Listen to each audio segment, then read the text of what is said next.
हर त्योहार शांतिपूर्ण माहौल में मनाने की नेक मंशा से सभी धर्मों के प्रमुख एवं शांति समिति की बैठक आयोजित की गई। पिछले साल रामागुंडम कमिश्नरेट में 4253, मंचीर याला जोन में 1981 और पिरापेली जोन के 2272 मूर्तियां स्थापित की गई।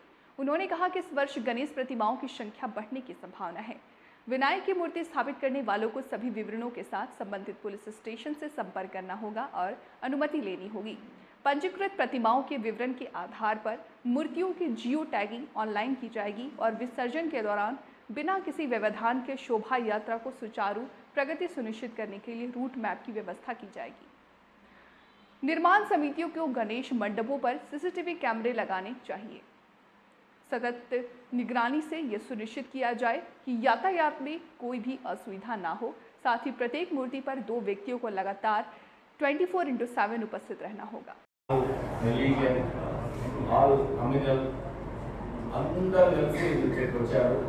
ఈ యొక్క కార్యక్రమానికి ముందుగా మనం ఈ పండుగను ఎలా సెలబ్రేట్ చేసుకోవాలి, ఇవి ఎవరి పండుగలని కాకుండా అందరి పండుగలు అందరూ కలిసి కూర్చొని మాట్లాడుకుంటున్నారు కదా. ఈరోజు నేను మీటింగ్ పెడితే మీరు వచ్చినటువంటి కాదు, అందరూ కలిసి ఎలా చేసుకుందామో మన కమిషనరేట్లో ఎలా జరుపుకుందాం అందుకని ఇక్కడికి వచ్చిన హిందూ, ముస్లిం, క్రిస్టియన్ అందరూ ఇంకా వేరే మతాల వాళ్ళ గ్రూప్ చైన్స్ అని అందరికీ కూడా నా నమస్కారాలు.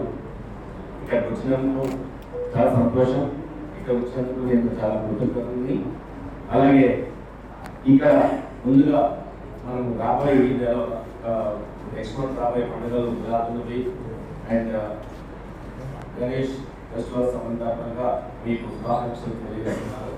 మీ పండుగలకి ఈ మన పండుగల్ని మనం అందరం కలిసి శుభాకాంక్షలు తెలియజేస్తున్న బాధ్యత నుండి మన సంస్కారం.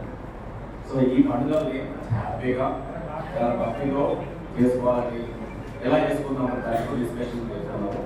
అందుకని మీ అందరూ వచ్చినందుకు చాలా సంతోషం. మా ఆఫీసర్స్ అందరూ గత సంవత్సరాల నుంచి ఏ ఇన్సిడెంట్ జరగకుండా చేశామని చెప్పేసి మీరు చెప్పడం చాలా సంతోషంగా ఉంది. ఈరోజు యాజ్ ఎ కమిషనర్గా ఈ బాధ్యతల్ని నిర్వహించడానికి నా ప్రభుత్వం అవకాశం కల్పించింది.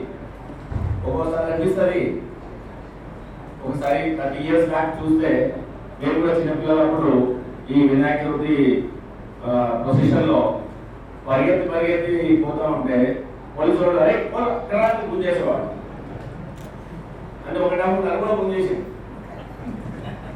అది అప్పుడు అట్లా ఉంటుంది. అంటే ఈ పండుగలో ఎంత జోష్ ఉంటుందంటే పిల్లలకి, యూత్కి, అది ఎవరి పిల్లలని కాదు, ఎవరు అందరూ వచ్చి డ్యాన్స్ చేస్తారు, అందరూ వచ్చి దుక్కులాడతారు.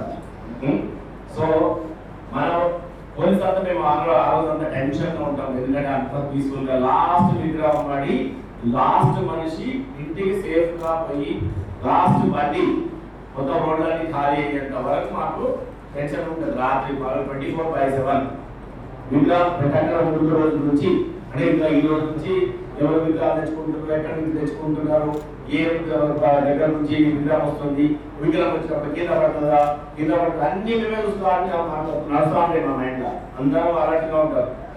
సో ఇప్పుడు ఇందాక అమ్మగారు చెప్పారు.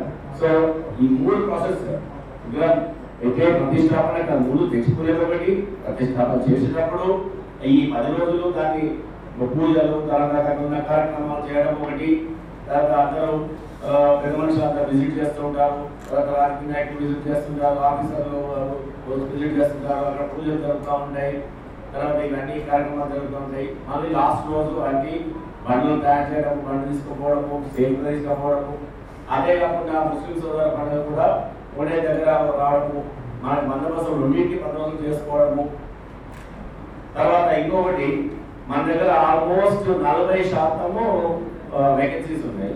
దాంట్లో ఇప్పుడు మళ్ళీ మనం దీంట్లోకి వెళ్ళే మళ్ళీ హైదరాబాద్కి 250 మంది దగ్గర హైదరాబాద్ బందోబస్తు పంపిస్తారు. సో మన దగ్గరే తక్కువ ఉంది 50% అంటే మళ్ళీ దీంట్లో హైదరాబాద్ సగం పంపిస్తాము. ఉన్న ఫోర్స్తోనే మేము బందోబస్తులు చేసుకోవాలి. నేను ఈరోజు చెప్తున్నానంటే బందోబస్తులు ఈసారి మీరు చేయాలి, బందోబస్తులు ఈసారి మీరు చేయాలి. అంటే ఇక మీరు అర్థం చేసుకోండి, ఇక్కడ ఉన్న వాళ్ళందరూ మీరు యూనిఫామ్ వేసుకోలేదు, మేము యూనిఫామ్ వేసుకున్నాం అంతే, ఇంకేం లేదు. ఓకే, సో ఇలా మనం అందరం కలిసి చేసుకోవాలని కోరుతున్నాము. అలాగే ఈ 3 ప్రాసెస్లో కూడా ఎవరు చెప్పినా మీ యొక్క పెద్ద మనుషులు కూడా ఆల్రెడీ మీకు తెలుసు ఆల్రెడీ ఎంత ఇన్స్టాలేషన్ చేసినప్పుడు కానీ కింద యూట్యూబ్ వినకుండా కూడా మీరు నచ్చి చెప్పి పెద్ద మనుషులు కానీ నేను చెప్పింది మీరు అని చెప్పేసి దానికి నచ్చ చెప్పి ఇన్స్టాలేషన్ చేసినప్పుడు కానీ ఇంకొకటి ఇంతకుముందు